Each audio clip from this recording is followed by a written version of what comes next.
오늘 말씀은 우리가 잘 아는 이 기름을 준비한 다섯 처녀와 기름을 준비하지 않은 그 다섯 처녀에 대한 열 처녀에 대한 하나님의 말씀입니다.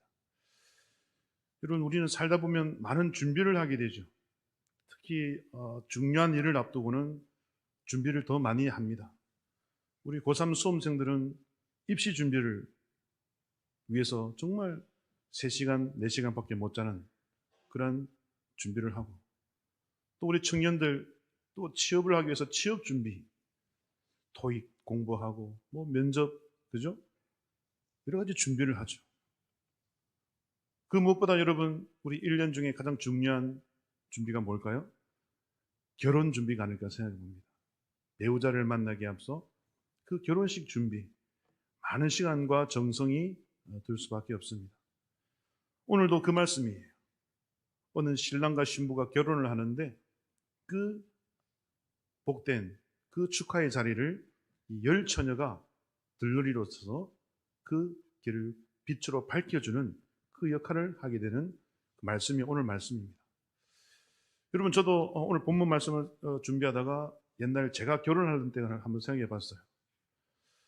제가 29살에 결혼을 했는데 연초가 됐을 때 어느 날 올해는 반드시 결혼할 것 같은 느낌이 들더라고요. 그런 느낌, 하나님이 느낌 주시잖아요. 왜냐하면 그때 제가 부산에 있는 고신대학을 졸업을 하고 이제 저기 경기도 용인에 있는 종신대 신학대학원에 이제 들어가야 됐었거든요. 그런데 혼자 떨어져 가지고 외진 곳에서 공부할 자신이 안 생기는 거예요. 그래서 하나님 짝지 주세요라고 기도했죠. 근데 그해 하나님이 주실 것 같은 느낌이 들었어요. 예, 감사합니다. 근데 그렇게 됐어요. 그의 말에 결혼하고 올라와서 신학 공부를 했습니다. 그런데 남자는 무엇을 준비해야 됩니까? 우리나라 통상 남자는 집을 준비하고 또 여자는 가구나 가전제품들을 준비하잖아요. 저도 그걸 듣고 알아가지고 집을 준비해야 되는데 저희 집이 6남매입니다. 형님 1분, 누님 5분이에요. 제가 갈 때 보니까 형님 누나들이 기둥을 다 뽑아 가버리고 막내에게 남겨준 게 없어요. 빚밖에 없어요. 그래서 저희 어머니 하는 말씀이 늘 먹고 죽을래도 돈이 없다고, 가지 많은 나무에 바람 잘 날 없다고. 자식들이 6명이니까 다 그냥 뽑아간 거예요. 부모님도 빚밖에 안 남았어요. 그래서 저도 결혼을 하려면 집을 사지는 못하더라도 전세는 구해야 되잖아요. 월세부터 하면 또 힘드니까. 그래서 용인의 전세집을 좀 알아보니까 한 2천만 원이면 전세를 구할 수 있겠더라고요. 그 당시. 그 신학교 주변이 시골이라 비싸지가 않거든요. 2천만 원을 한 해 동안 모아야 되는 거예요. 근데 자신이 없어요. 그래서 합의를 봤죠. 엄마 아빠가 1,000만 원 마련해주고 제가 1,000만 원 모으겠습니다.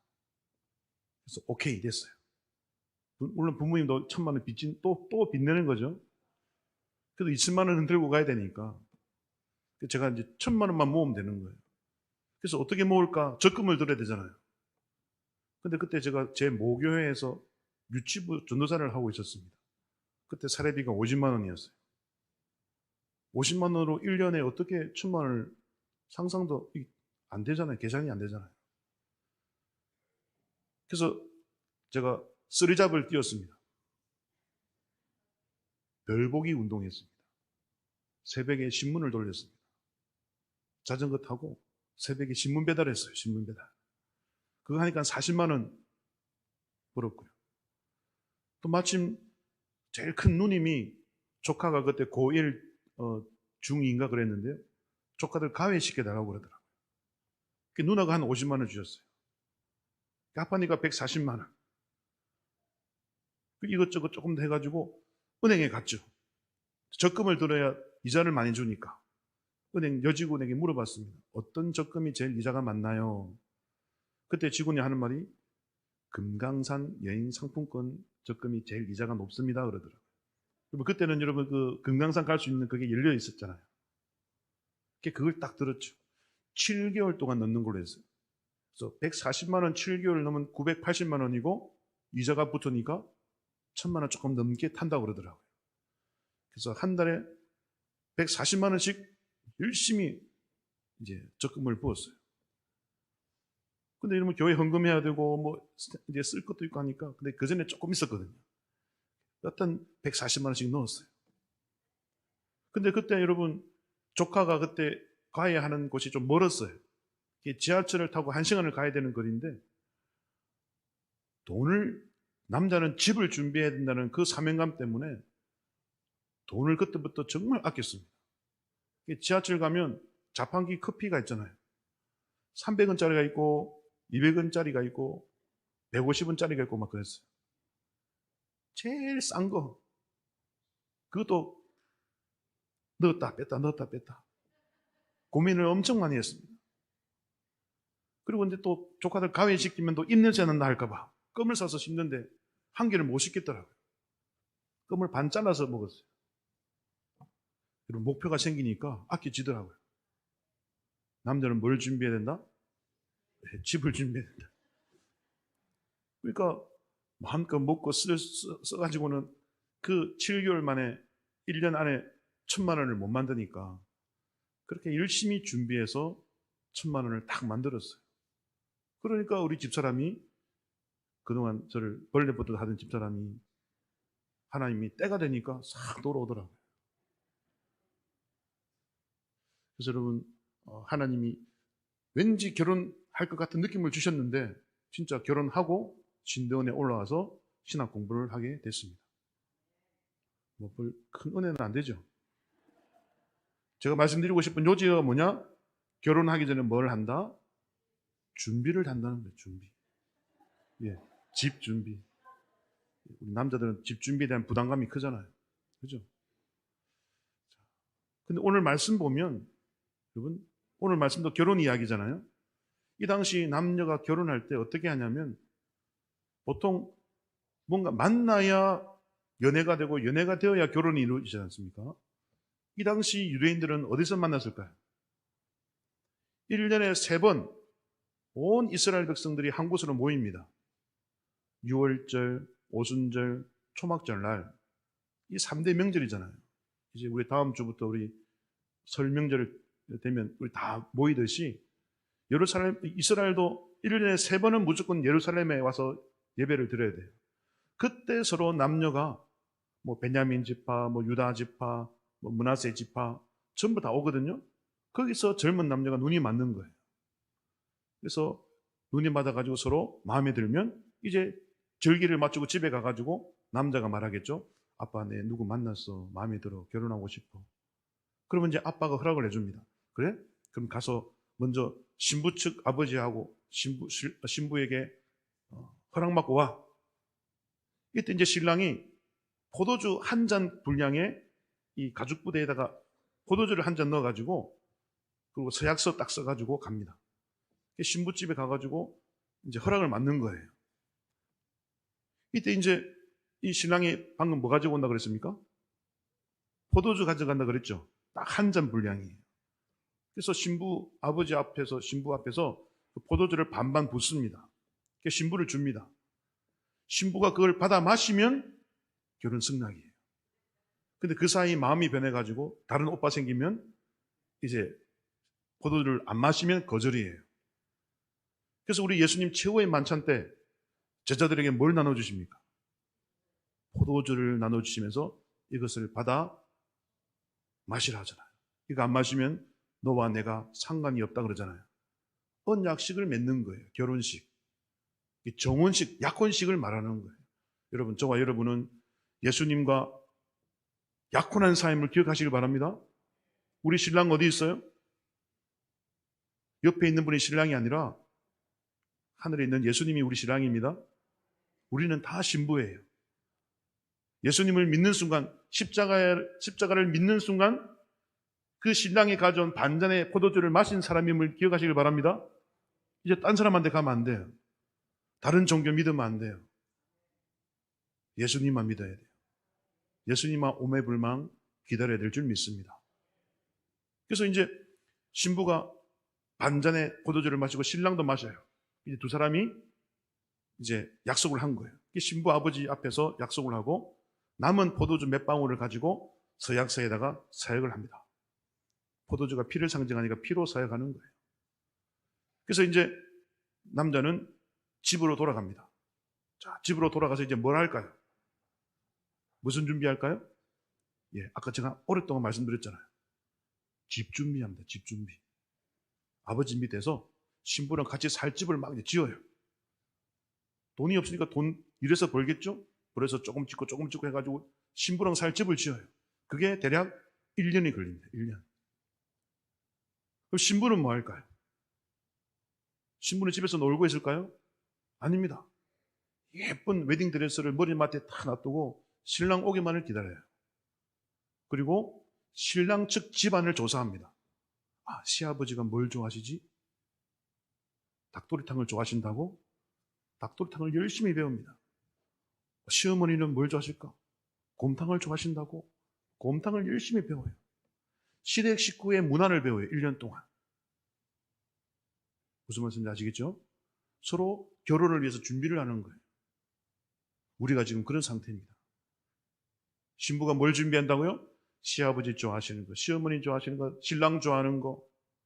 여러분, 우리의 신랑 하나님, 예수님, 그리고 하나님 뭘 좋아하는지 우리 신앙생활이 그거예요. 하나님이 기뻐하시는 것을 준비하는 여러분 되시기를 바랍니다. 그게 신앙생활이에요. 하나님이 기뻐하시는 게 뭘까? 이거 고민하고 하나님이 전도를 좋아하신다고? 전도해야지. 하나님이 찬양을 좋아하신다고? 내 조금 부끄럽지만 특송해야지. 그죠? 하나님 뭘 좋아하신다고? 가난한 자를 섬기는 걸 좋아한다고? 그래. 내 것으로 내보다 더 힘든 사람 도와줘야지. 하나님이 기뻐하시는 것을 준비하는 기간이 지금 이 기간이에요. 여러분 잘 준비하시길 바랍니다. 그래가지고 신랑은 열심히 집을 짓고 신부는 열심히 시댁 문화를 배워서 거의 1년이 다 되면 이제 여러분 여기서 제일 중요합니다. 신랑 예비 신랑 보고 이제 신부 데리고 와라고 명령을 내리는 사람이 있어요. 누굴까요? 신랑 아버지입니다. 신랑 아버지가 아들한테 이제 누구 데려와도 된다? 너 신부 데리고 와. 이거를 결정하는 것은 누구라고요? 신랑의 아버지예요. 오직 신랑이 언제 신부를 찾아오는지를 아는 분은 신랑 아버지밖에 없어요. 자, 신랑 대신 예수님이 다시 오는 거에 뭘까요? 두 글자로 재림이잖아요. 예수님이 이 땅에 재림, 다시 우리를 만나러 오시는 그 시는 때는 누구만 알까요? 하나님 아버지만 아심을 믿으시길 바랍니다. 그래서 마태복음에 분명히 나와 있잖아요. 그 날과 때는 천사들도 모르고 아들도 몰라요. 아들도 모르고 오직 아버지만 아시느니라. 이게 당시 결혼 풍습에 근거한 말씀이에요. 그래서 아들 신부 데리고 와. 이 결정을 내린 것은 신랑의 아버지의 권한이에요. 근데 우리가 신앙생활을 하다 보면 1992년 10월 29일 여러분 기억나십니까? 1992년 10월 29일 무슨 일이 있었어요?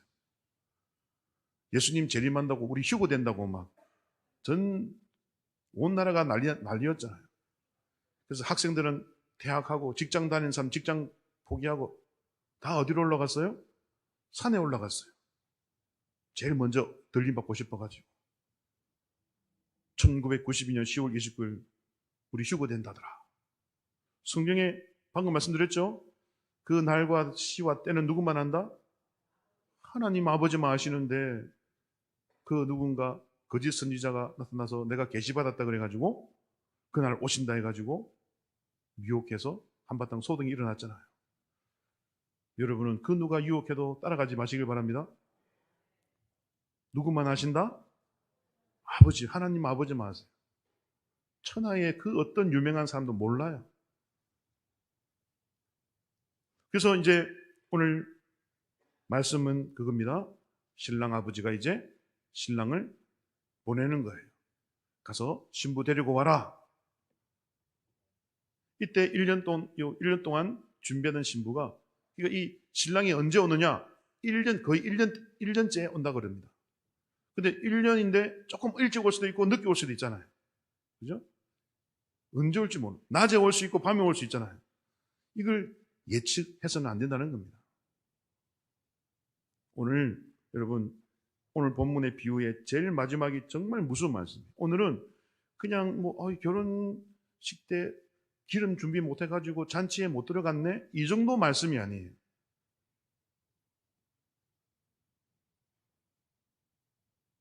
우리 10절을 한번 읽어볼까요? 10절.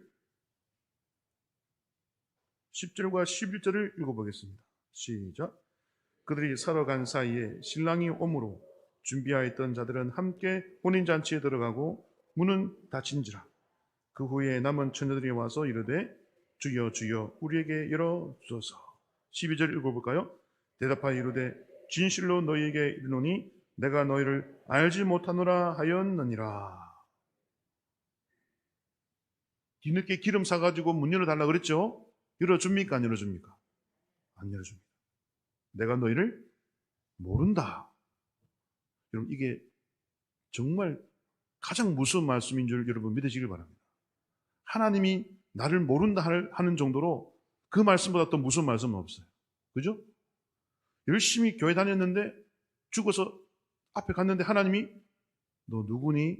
나는 너를 모른다 하면 그것만큼 황당한 때가 어디 있겠습니까? 그러므로 오늘 말씀은 내 영혼의 살고 죽음이 결정되는 중요한 말씀임을 기억하시길 바랍니다. 그래서 여러분은 누가 되어야 됩니까? 기름을 준비한 슬기로운 5 처녀가 되어야 될 줄 믿습니다. 그러면 왜 나머지 5 처녀는 기름을 준비하지 못해가지고 그렇게 뒤늦게 도착해서 문 안에 못 들어가냐? 왜 5 처녀는 기름을 처음부터 준비 안 했냐? 이걸 여러분 이 시간 우리가 살펴봐야 돼요. 제가 본문을 열심히 살펴보니까 여러분 3가지 이유가 있어요. 첫째가 뭐냐? 조금 전에 말씀드렸죠? 그 날과 때는 누구만 한다? 하나님 아버지만 아시고, 신랑으로 치면 신랑 아버지만 아시는데 제가 가만히 묵상하면서 보니까 이 나머지 슬기롭지 못한 미련한 5 처녀가 신랑이 언제 오는지를 예측했던 것 같아요. 그래가지고 기름을 충분히 준비하지 않은 거예요. 그러니까 여러분 신부집 있으면 신랑집이 있을 거 아닙니까? 이 거리가 있잖아요. 예를 들어서 한 3시간 걸린다. 그죠? 그럼 이 3시간 거리만큼만 준비한 거예요. 그리고 언제 오는지를 예측한 거예요. 신랑이 한 6시쯤에 오겠지? 그때부터 우리가 가면은 3시간 만에 가겠지? 그럼 이 정도 기름이면 충분하겠지? 신랑 올 때를 예측해버린 거예요. 하지만 나머지 5 처녀는 말씀에 순종하여 신랑 올 때를 예측하지 아니하고 언제 어든지 갈 수 있도록 넉넉한 기름을 준비하고 있었던 겁니다. 여러분, 주님 언제 오실지 예측하면 우리에게 어떤 일이 일어날까요? 하나님이 만약에 2050년 1월 1일 날 내가 재림하겠다 알려주셨다고 하면 여러분 어떤 삶을 살 것 같습니까? 10명 중 9명은 2049년 12월 28일, 9일까지 흥청망청 죄짓고 놀다가 마지막 주님 오시기 전날 주여 용서하소서 라고 회개하지 않겠습니까? 그죠? 사람 본성이 그래요. 명절을 맞이하여 부모님이 친척집에 놀러 가셨다. 그러면 집에 남은 아이들은 무슨 짓 할까요? 평소에 엄마 아빠 하지 말란 거 다 합니다. 다 하고 나서 엄마 아빠 올 시간 딱 되면 그때 청소 딱 해놓고 책상 앞에 앉아 공부하는 척 하는 거죠. 제 이야기입니다. 제가 여러분 초등학교 때 친구가 있었는데 그 친구 부모님이 명절만 되면 친척집에 가시는 거예요. 한 이틀 갔다 오시는 거예요. 그리고 친구 집에 놀러 가면요, 친구가 여러분 친구 동생하고 저하고 총 3명이서 평소에 못 해봤던 것들 막 합니다. 이렇게 막 성인 방송도 한번 들어봐요.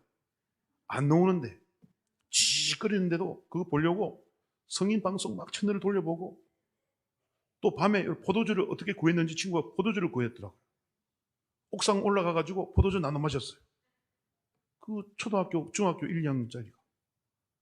하지만 부모님이 오시면 모든 흔적을 지우고 아주 모범생처럼 엄마 아빠 잘 다녀오셨습니까? 하면서 그게 저였어요. 친구였고.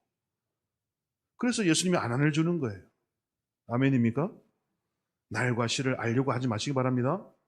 언제 오든 주님 앞에 올바른 모습으로 살라고 알려주지 않았지만 이 미련한 다섯 처녀는 내 눈치껏 내가 볼 때 내가 소문들어 아는데 이 신랑은 일찍 올 거야. 그러니까 기름 조금만 준비해도 돼. 이렇게 하지 않았을까? 이렇게 상상해 봤습니다. 두 번째, 이 다섯 처녀가 왜 기름을 준비하지 않았냐? 두 번째 이유가 뭐냐면 이건 분명히 성경에 나와요. 나머지 다섯 처녀의 기름을 의지했어요. 오늘 본문 말씀에 나오죠? 8절을 읽어볼까요? 8절. 자, 8절 읽겠습니다. 시작. 미련한 자들이 슬기는 자들에게 이르되 우리 등불이 꺼져가니 너희 기름을 좀 나눠달라 하거늘. 아유, 우리 기름 떨어지면 저 옆에 모범생들 있잖아. 빌리면 돼. 이런 마음으로. 하지만 여러분, 구원은 내 믿음으로 가는 것을 믿으시길 바랍니다. 내 친구 믿음 좋다고, 내 부모님 믿음 좋다고 내가 덩달아 구원받는 거 아닙니다. 구원은 내 믿음으로 가는 거예요. 내 믿음으로 받는 거예요. 상도 내 믿음으로 받습니다. 근데 이 미련한 다섯 처녀는 나머지 다섯 친구들, 모자라면 빌리면 되지. 그렇게 남을 의지하는 신앙생활을 했다는 거예요. 여러분, 제가 중학교 때 이 점심 되면 도시락을 안 싸오는 애들이 있어요. 왜 도시락을 안 싸오냐? 조금 껄렁하고 조금 싸움 잘하고 그런 애들이 안 싸워요. 왜? 껄렁하고 애들이 무서워하니까 점심시간만 되면 다른 애 도시락 뚜껑을 하나 딱 빌려가지고요. 젓가락만 가져와요. 돌아다니면서 밥하고 반찬을 퍼갑니다. 맛있는 것만 골라가요. 여러분 그런 적 없습니까? 그래서 저는 친한 친구들끼리 도망갔어요. 뺏기기 싫어가지고 저 운동장 밖에 잔디밭이 있었는데 거기 가서 먹었어요. 안 뺏기려고. 그 친구들은 다른 친구들이 힘없고 말 잘 들으니까 만만하니까 도시락 아예 안 싸워요. 그 애들 부모님들은 맨날 김치만 싸주고 하니까 부잣집 애들 가가지고 햄, 소세지 막 이런 거 막 뺏어 먹고 가방에 냄새 안 나죠. 가볍지요. 남만 바라보고 준비하지 않는 애들이 있었다니까요. 오늘 이 다섯 처녀가 그랬습니다. 모자라면 누구에게? 나머지 5명에게 빌리면 되지. 여러분, 하지만 믿음은 빌릴 수 없음을 믿으시길 바랍니다. 내 믿음으로 가는 거예요. 각각 개인이 심판을 받습니다. 집단으로 심판 안 받습니다. 각각 개인이 이 땅에 산대로 상과 벌을 받는 줄 믿으시길 바랍니다. 마지막 세 번째가 뭐냐? 자기 이 결혼식을 준비하기보다는 자기를 더 가꾸고 지장하지 않았을까? 저는 그렇게 생각해 봅니다. 여러분, 우리 청년들 결혼하면 다른 청년들이 뭐 해줍니까? 축가 불러주죠. 그죠? 축가 불러줄 때 이렇게 막 외워서 불러주고 막 율동도 하고 하잖아요. 시간 많이 걸리잖아요. 그죠? 하지만 이 결혼식 날 그 축가 연습 안 하고 미용실에 가서 자기만 더 예쁘게 꾸며가지고 혹시 남자하고 눈 맞을까봐. 그죠? 신랑 측 친구 중에 좋은 사람이 있을까봐. 축가 연습 안 하고 외우지도 않고 연습도 안 하고 앞에 올라가면 그 축가는 망치고. 그죠?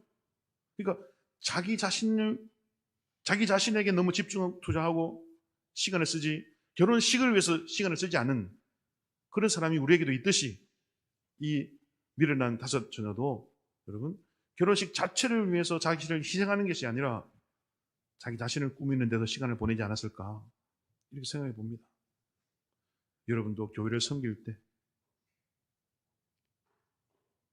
여러분보다는 여러분 주변에 다른 분들을 섬기는 데 더 시간을 쓰시기를 바랍니다. 나를 더 챙기고 그죠? 나만 챙기고 이러면 여러분 미련한 처녀처럼 이렇게 곤란한 일이 생깁니다. 그래서 결국 이제 말씀을 정리하도록 하겠습니다. 그러면 이제 이 기름이 무엇을 뜻할까요? 기름이 뭘까요? 학자들마다 많은 의견이 있어요. 오늘 이 말씀이 쉬운 것 같죠? 아직도 100% 결론이 안 났어요. 기름이 뭘까 갖고 아직도 싸우고 있어요. 많은 분들은 기름은 성령이다 이렇게 이야기합니다. 성경에서 기름 하면 성령님을 상징하는 경우가 많아요. 하지만 오늘 본문은 그게 아닌 것 같아요. 오늘 본문은 성령님이 아닌 것 같아요. 여러분, 오늘 주인공은 신랑과 신부죠. 오늘 이 처녀들은 들러리예요. 신부 친구들. 교회로 말하면 여러분, 다른 사람을 도와주는 위치에 있는 사람들이에요. 신부가 교회라니까요. 교회 안에서 리더가 되어서 다른 사람들을 섬기는 분들. 저가 될 수도 있고 구역장님들이 될 수도 있고, 그죠? 다 될 수 있어요. 리더의 역할을 맡는, 그래서 빛을 비춰주는 역할을. 신부된 교회가 신랑 예수님을 잘 만날 수 있도록 빛을 비춰주는 역할을 하는 교회의 리더들을 상징한다고 볼 수 있어요. 그들이 여러분 교회를 위해서 자신을 태우고 희생하는 데 쓰이는 기름이에요. 신랑 신부가 혼인잔치 할 수 있도록 빛을 밝혀주는 그 빛이에요. 그러므로 이 기름은 무엇일까요? 저는 이렇게 생각합니다. 교회를 섬기는 여러분의 정성이라고 저는 생각합니다. 여러분의 섬김이라고 생각해요. 아멘이 안 나온 거 보니 별 공감이 안 되는 것 같은데, 그러면 기름은 여러분의 섬김이에요. 섬김. 여러분은 섬김을 받습니까? 섬깁니까? 여러분은 어떤 입장에 있습니까? 나는 섬김을 받기만 합니까? 나도 몸은 힘들지만 섬기고 있습니까? 몸된 교회를 위하여 내 몸이 피곤하고 힘들지만 특별 새벽 기도에 목사님이 광고하고 할 때 그래도 나와서 기도하십니까? 나와는 상관없는 일이야 하고 가만히 계십니까? 여러분, 구원받은 자의 열매는 바로 이런 것들이에요. 구원받으면 여러분 순종하게 되어 있습니다. 힘들어도 순종합니다. 하지만 오늘 제가 말씀드렸잖아요. 이 무서운 말씀이라고. 오늘 본문은 부드럽게 안 끝납니다. 무섭게 끝납니다. 여러분, 천국과 지옥이 결정될 수 있어요.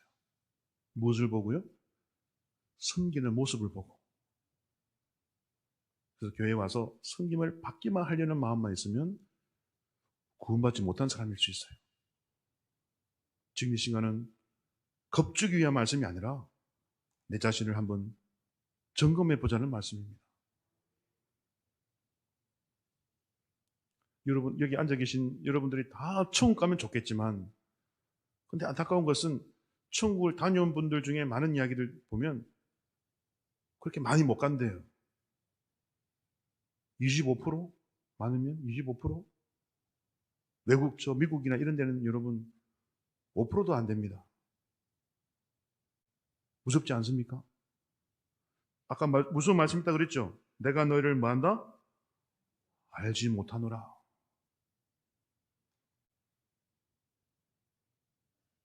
이제 신앙생활이 그냥 장난이 아니죠. 속된 말로. 오늘 일부 때 말씀드렸지만 너희 형제를 용서하라 했는데 아직까지 용서하지 못한 분들 있죠.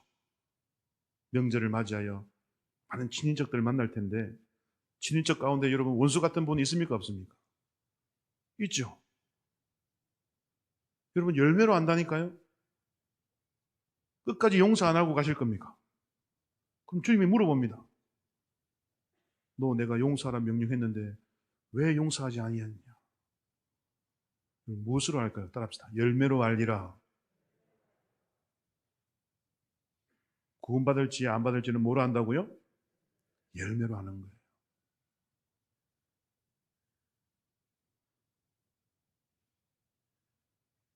분위기를 빨리 바로잡아야 되는데.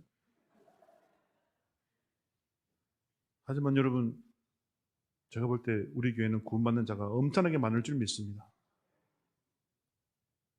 그냥 립 서비스가 아니라 제가 만나본 분들 한 분 한 분 다 볼 때 다 믿음이 있어요.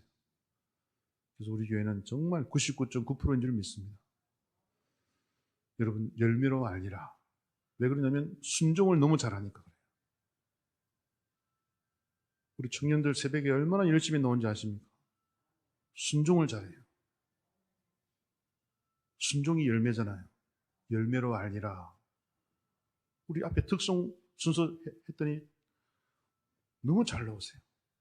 열매로 알리라.